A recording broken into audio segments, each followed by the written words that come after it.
Help me reach 7,000 subscribers. Please like the video and share your thoughts in the comments.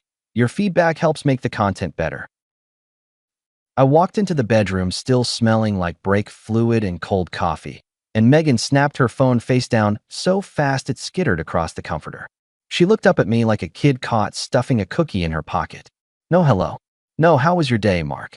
Just a quick swallow, a fake little smile, and 2 fingers resting over the phone like it might run away if she blinked. Hey, I started, setting my work bag by the dresser. Didn't hear you come in, she tossed back. Too light, too even. Her eyes were on the lamp, not me. You looked busy. I was reading something. On a lock screen? I lifted a brow. She ignored it and reached for the folded laundry like that had been her plan all along. If I'd known where that was headed, I would have gone straight back to the garage and slept on the creeper. I let it slide. One odd beat doesn't make a song. We'd been married 8 years. I still wanted to believe small things were just small. I took a shower, ate leftover chicken standing at the counter, watched her drift from room to room like she had someplace better to be. When she finally drifted out the door with a quick, going to see Cass, I wiped my hands, looked at the quiet house, and decided I was done pretending I didn't notice. By Friday, it wasn't just the phone. It was the new habit of talking over me, of scheduling me without asking, of acting like my time was elastic and hers was gold. It was the way she smiled when I asked a straight question, like I'd told a joke. Saturday morning, I laid out bacon in the cast iron, set 2 mugs on the counter, and waited for her to wander in. She came in wearing a sweatshirt that wasn't mine and scrolled while I worked. You want eggs? I asked. Maybe later. Brunch with the girls, she said, not looking up. We'll be out late. Don't wait. How late? Depends. On what? Dessert or the weather? I kept it neutral. God, Mark, why the interrogation? Time planning, not interrogation. I slid bacon onto a plate and watched grease pop. Don't make this weird. She tapped her phone with her thumb. We're adults. There's a difference between adult and secretive, I told the skillet. She sighed loud enough to rattle the measuring spoons. I'm not hiding anything. Then you won't mind telling me when you'll be back. Stop, she clipped. You're being controlling. I set her plate in front of her, untouched. Here's my new rule, I said, keeping my voice easy. If you're out past 10, text me your ETA. If you can't, then I'm turning in and locking up. No drama. Just clarity. She snorted. You're locking me out now? I'm locking the house, I replied. I'm a light sleeper and I get up at 5. I'm done staying up till 2 listening for footsteps. Wow. So romantic. Romance starts with respect, I added. We can work on the flowers later. She chewed a bacon corner like it had wronged her, then left the plate and disappeared down the hall. 10 minutes later, she came out with a small toad and air-kissed the room. Don't wait up, she repeated. You said that. I rinsed the pan, turned off the burner. Text your ETA. Sure, Dad. Try husband, I said, but she was already halfway out. I spent the afternoon at the shop with the bay door open, working on a neighbor's old Dodge. The engine noise cleared my head. Around 6, my phone buzzed, running late. Don't wait. No time. Nowhere. Cass, her friend, had liked a photo tagged at a new rooftop bar downtown. Megan wasn't in the frame, or she had learned to stay out of frames. People do that when they're trying to keep 2 lives from colliding. At 9, my phone stayed quiet. At 11, same. At 1, I locked up, slid in earplugs, and slept hard. She came in around 3.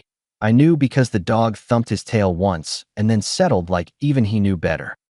In the morning, there was a candle burning on the island and a note propped against it. Sorry. Fun ran long. Brunch rain check. The handwriting was neat, careful.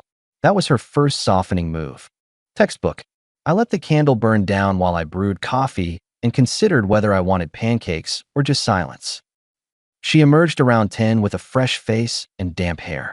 You're up, she tried. Yeah, that happens at 10. I said I was sorry. You left at 10, returned at 3, and told me nothing. I said, sipping. You don't owe me a fairy tale. You owe me a basic timeline. You're overreacting. I'm reacting exactly the amount required, I replied. And I'm protecting my sleep. So we're doing this. She leaned on the counter. House rules. Clarity. I repeated and slid my cup away. One more thing. I'm changing how we handle money. Her eyes sharpened. What does that mean? Shared account becomes bills only on Monday. Your card will still pay utilities and mortgage. Discretionary spending goes from our separate accounts. Transparency solves arguments. That's passive-aggressive. It's assertive, I corrected. You live how you want. I keep the lights on and stop guessing where the weekends go. So you don't trust me, she said. I trust what people show me, I answered. Show me well. She stared at me for a long second, then the edges softened. Okay, I get it. I'll text. I'll be better about scheduling. I didn't mean to make you worry. It isn't worry, I said. It's respect. She stepped closer, rested her hand on my shoulder, and gave me an old smile. I hear you, she added. That was her first illusion of change. She made breakfast, laughed at a dumb video, and sat on the couch with her feet on my thigh like we were a couple in a furniture ad. By afternoon, she was out to pick up a few things, and by evening I saw Cass's photo of a patio fire pit with 4 wine glasses. Again, no Megan. Again, the missing tooth in the smile. Monday morning I was at the bank when they unlocked the door. By lunch, the bills were set to auto-draft and the shared debit card was in an envelope with a note, for utilities only. I took a picture for my records, not to gloat. Systems, not speeches. At the shop, Jason wheeled a tire stack past me and grinned. Jason's 30, quick with jokes, and never met a silence he didn't want to fill. You look like a guy who moved beans on a spreadsheet, he said. Everything good. Just simplifying, I answered. Your wife's still doing those late girls things. He didn't mean anything by it. He's the kind who asks what he's thinking. Apparently, I said, tightening a belt. I set a return time rule. How'd that go over? Like steamed broccoli at a kid's party. He chuckled. Man, communication is a war zone. At our house, I told him, wiping my hands, it's now a toll road. At 5, Megan called while I was wiping down the bench. Hey, she started, sugar in the voice. So about the bank thing. It's done, I said. That was fast. Clarity is faster than drama. I get it, she said, quick. It makes sense. And thanks for handling the boring stuff. Not boring to me. I know. She softened again, second softening prelude, but not the big one. Listen, I'm thinking of hosting a couples game night Friday. We haven't had people over in a while. I work Saturdays, I reminded her. I'm out for late nights before an early start. It's just a few rounds, she pushed. You can bow out after the first. Or, I told Defender, we do a Sunday afternoon barbecue instead. Daylight version. I'll handle the grill, you handle the invite. Clear in time. Silence. Fine, she said. Sunday. Then, lighter. We're good, right? We're on the right page if the words match the actions, I replied. She sighed, but said nothing. Sunday came, and the yard smelled like charcoal and grass clippings. Jason brought potato salad and a story about a customer who swore his engine misfired only when the moon was full. Our neighbor Mrs. Alvarez arrived with a tray of something wrapped in foil and 2 grandkids who immediately found the dog. Cass showed up last, nodded at me like she'd eaten nails for breakfast, and hugged Megan for a second too long. During the first hour, Megan floated. She laughed loud at the wrong moments, touched her phone every few minutes, and blew past me when I asked her to grab plates. At the grill, Jason leaned in. You two okay? Define okay, I said. Not throwing condiments, he said. But tight. We're recalibrating. Ah, he nodded. Software update. Halfway through, Megan took center patio with a drink and decided sarcasm was sport. You know what Mark did this week, she announced to the semicircle. He turned our bank account into a monastery. Mrs. Alvarez blinked. Jason smirked. It's called budgeting, I answered, flipping chicken. The house appreciates it. You mean you appreciate control? She shot back. Words matter, I replied. So do bills. Jason cut in. I do the bills at my place too. Keeps me honest about how many times I visit the taco truck. Megan waved him off. I'm just saying, when did we decide we live by spreadsheets? When receipts started calling themselves secrets, I said. I didn't raise my voice. I didn't need to. It landed. Cass muttered. Maybe this isn't patio talk. Megan rolled her eyes. You want patio talk? I went on. Here it is. If I'm not invited to the details, I'm not funding the mysteries. That's my line. Cass's head snapped toward me. Megan's grip tightened on her drink. You're acting like I'm. Don't finish that. I cut in. Because I'm not using that word. I'm using math. She forced a laugh and stepped closer to me like she could dominate the air. You're making me look bad. You did that, I said, moving the platter to the table. I just brought the chicken. Mrs. Alvarez coughed delicately. Food smells nice, she offered, bless her for trying. The conversation shifted, the tension didn't. Megan spent the rest of the afternoon being loud and busy, like sound could fix what behavior broke. After the last guest left, she followed me to the sink. You embarrassed me, she said. You announced our finances like a weather report. I answered, stacking plates. I answered, next time, don't open the door you don't want people to walk through. You're punishing me. I'm setting boundaries, I said. If that feels like punishment, maybe the behavior doesn't fit the boundary. She put the sponge down hard. You're not fun anymore. I'm not a theme park, I said. I'm your husband. Or I was. She went quiet at that. Then the second illusion of change arrived the next morning. She woke me with a kiss on the cheek, brewed coffee, packed me a sandwich, and slipped a sticky note into my lunch. Proud of you. She had handwriting for every occasion. At noon, she texted, dinner on me tonight. Your favorite steaks. I stared at the message, felt a small, tired warmth, and answered, okay. Don't mistake that for trust. Call it professional courtesy to the effort. Dinner was easy. Conversation was careful. She asked about break jobs. I asked about her sister. After we ate, she put her phone in the junk drawer and closed it with a little flourish like she wanted points. See, she smiled. Present. I can appreciate that, I told her. We watched a show. We went to bed at the same time for the first time in weeks. At 1 a.m., her phone, the one in the drawer, chimed from across the house. Twice. 3 times. She didn't move. Who needs you at 1 in the morning?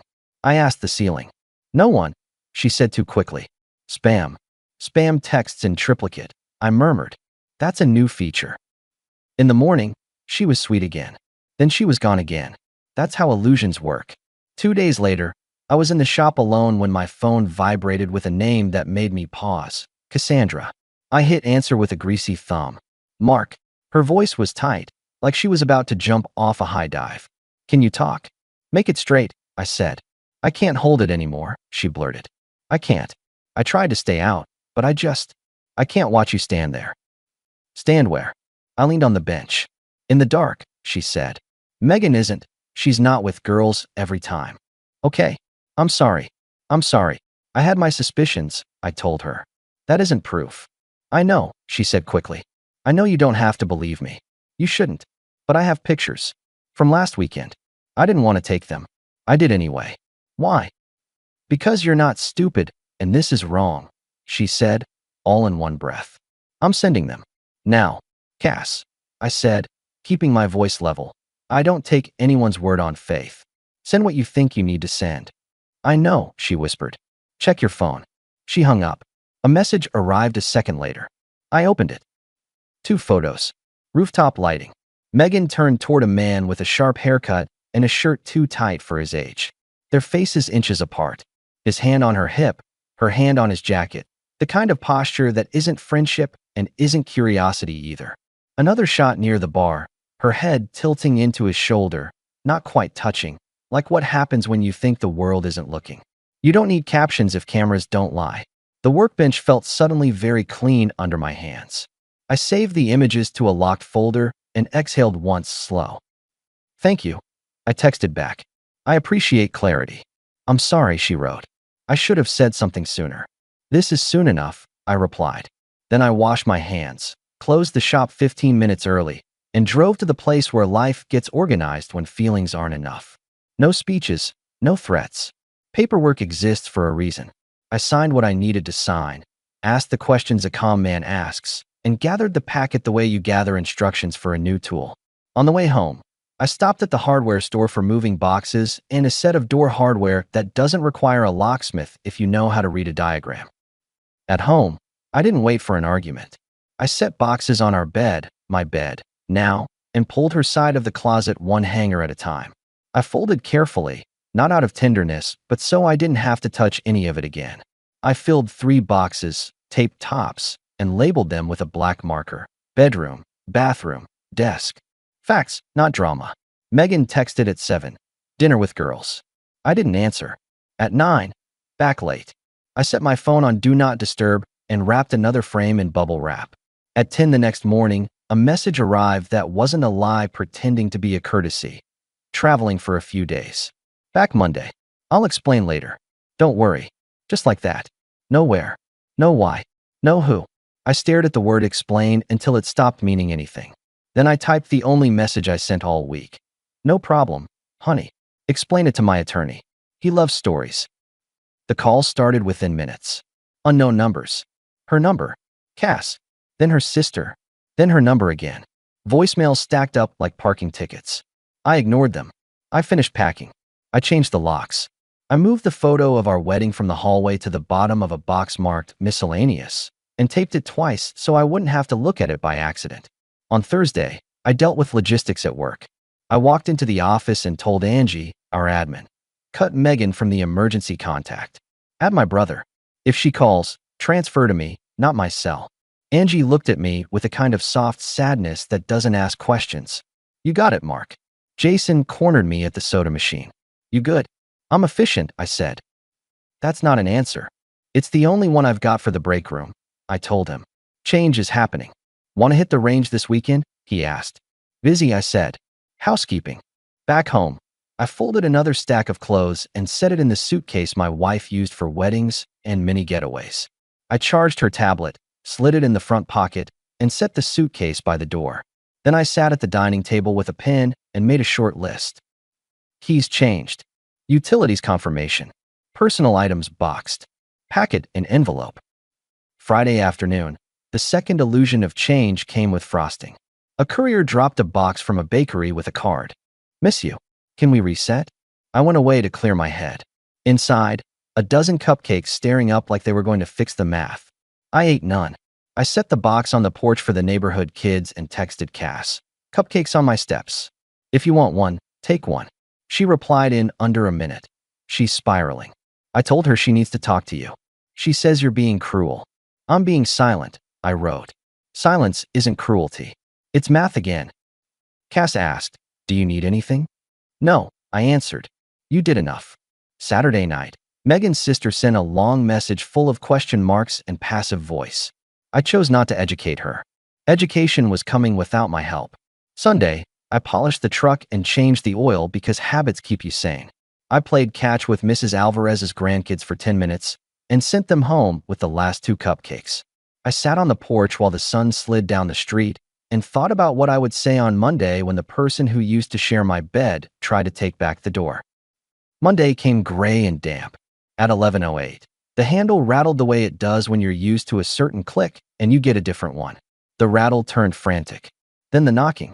Mark. Her voice cracked through wood and glass. Mark, my key's not working. I walked to the door, let the deadbolt stay where it was, and waited a beat. Then I opened the door just wide enough to keep my foot inside. What's going on? She demanded, hair pulled back like she'd run from the car. Why won't my key work? I stepped aside and nodded toward the suitcases. These are yours. And this is yours. I set the manila envelope on top. It was fat with truth. She stared, then laughed, a wild little sound. This isn't funny. I agree, I said. What is this? She touched the envelope with one finger like it might be hot. Instructions, I said. And the end of this arrangement. You can't just. I can, I replied. And I am. What are you talking about? She asked, raising her hands, palms up, like the room owed her answers. I went to see friends. I needed space. You changed the locks? Are you serious right now? You traveled, I corrected. You didn't tell me where. You told me not to worry. I didn't. I took steps. She shook her head hard. You're being dramatic. I packed your things, I said. No yelling. No drama.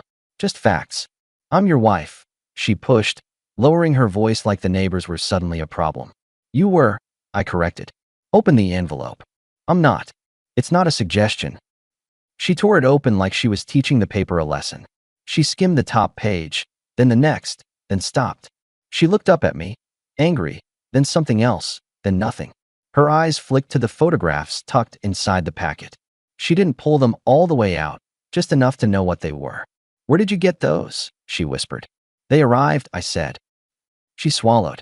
It's not what it looks like. Don't insult both of us, I replied. Mark, please. I'm done with please, I said. You said you'd explain. You can explain to the professional I hired to translate explanations into exits. You're going to throw away our marriage because of a hug? She tried. You're going to pretend you don't know what you did because you want to keep the house, I answered.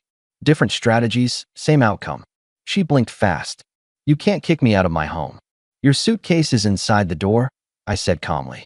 I'm not preventing you from taking anything. I'm preventing you from using me while you live a second schedule. You're paranoid, she said, grasping.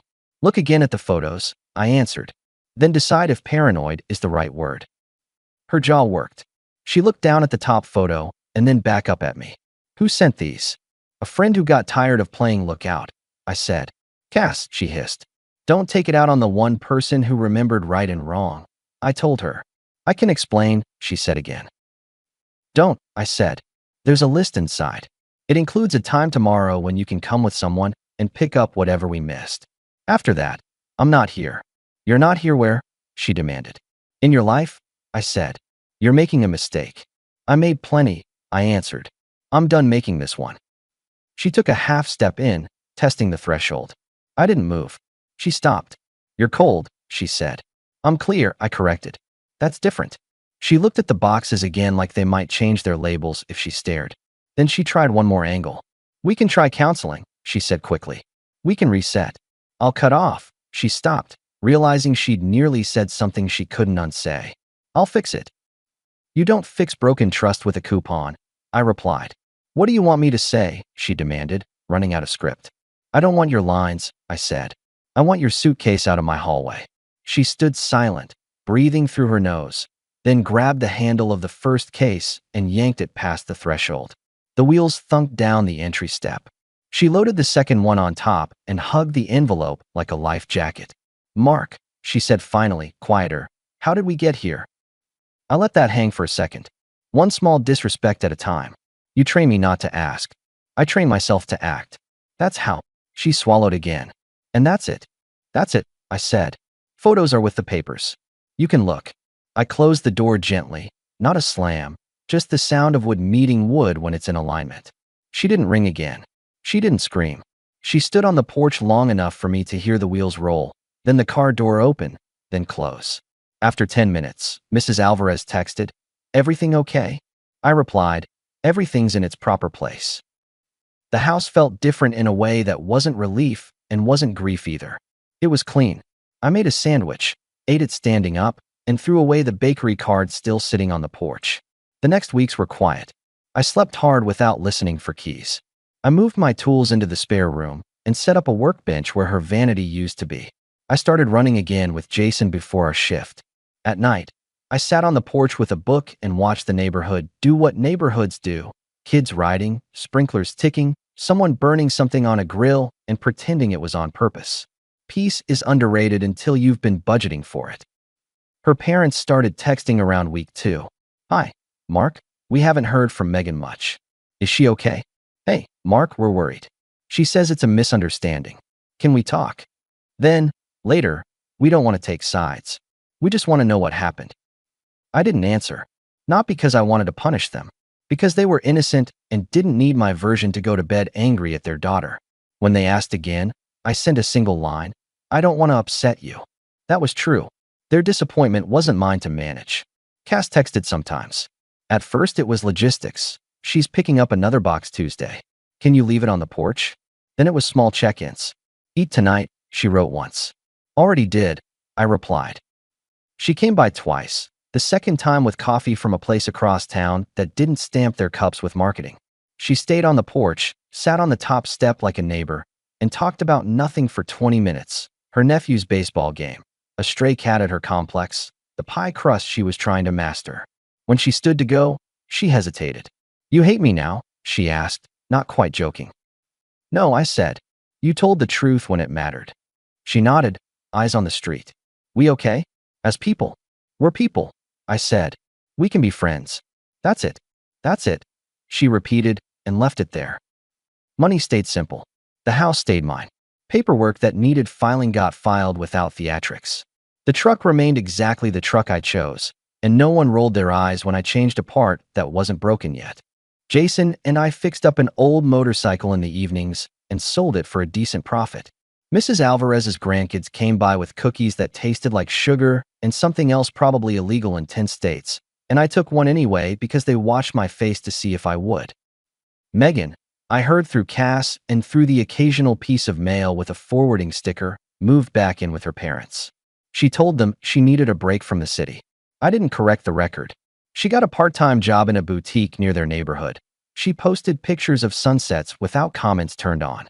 Her mother texted me more than once for an explanation I wouldn't give. I owed them kindness, not a blow-by-blow. Sometimes, late, I walked through the house and saw all the spaces where we used to be a we. The mirror that wasn't crowded with her products. The closet with room to breathe. The couch with a single dent where I sit. I don't pretend it didn't sting. It did. But pain doesn't mean you made the wrong call. It just means you waited too long to make it. People think winning is fireworks. Sometimes it's not answering the door when trouble knocks with cupcakes. Sometimes it's a quiet porch and a solid deadbolt, and a man who uses both correctly. A month after she took the last box, Cass sent one more text. Do you regret it? Only the time, I wrote back. Not the decision. She replied with a thumbs up that didn't need words, and I went back to my book. If I learned anything, it's that respect isn't a speech. It's a system. You put your name on the deed. You put your hands on work that matters. You say what line you won't let anyone cross, and then you stand where you said you would. You don't ask for applause. You don't ask for permission. You don't ask for a story when you already saw the pictures. You exit, you lock up, and you go live a better life with your time pointed forward. That's where I am. New habits. New peace. My house is a home again. A truck that starts every time. Friends who show up with tools, not drama. A woman who texts me sometimes about porch coffee and nothing else, and that's enough. And behind me, a chapter closed with one sentence at a doorway. Photos are inside with the papers. You can look. That's the last thing I needed to say. Everything after that is quiet. And God, quiet is good. And it's even better when you subscribe. Made it to the end? Please hit like and share your thoughts in the comments. We love reading them.